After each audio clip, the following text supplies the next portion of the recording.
Il y a des grands groupes très performants, voire un grand groupe très performant, qui joue souvent un rôle d'étouffement de l'économie et du pouvoir d'achat. Dans sa réponse au député martiniquais Marcelin Nadeau, Manuel Valls, ministre des Outre-mer, vise GBH. Il aborde des questions d'opacité des marges et de rétablissement d'une juste concurrence. Le tribunal de commerce de Fort-de-France a récemment enjoint GBH, le groupe que vous avez cité, à publier ses comptes. Cette décision judiciaire est un pas important vers davantage de transparence. Si les agents de la DGCCRF ont commencé ce mardi à comparer les prix afin de vérifier le respect des accords contre la vie chère signés en octobre dernier, Manuel Valls ne souhaite pas s'arrêter là. Le gouvernement prend très au sérieux vos préoccupations légitimes. Au-delà du groupe, je vais y revenir, que vous mentionnez, c'est l'opacité entourant la formation des prix et les marges réelles qui soulève des questions essentielles sur l'équité des pratiques commerciales en Martinique et ailleurs.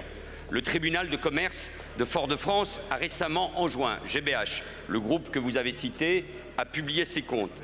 Cette décision judiciaire est un pas important vers davantage de transparence.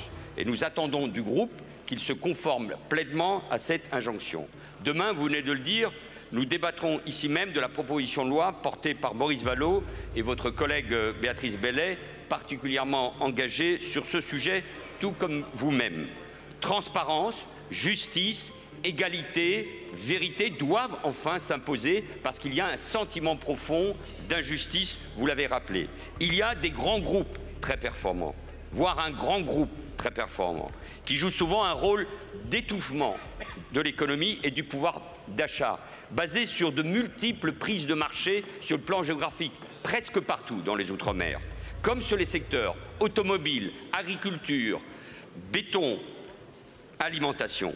L'opacité et l'accumulation des marges à chaque étape de la chaîne d'approvisionnement est au cœur du problème et de la cherté de la vie. L'État, et je sais qu'il y a beaucoup de doutes, il y a beaucoup de contestations, doit enfin jouer pleinement son rôle protecteur.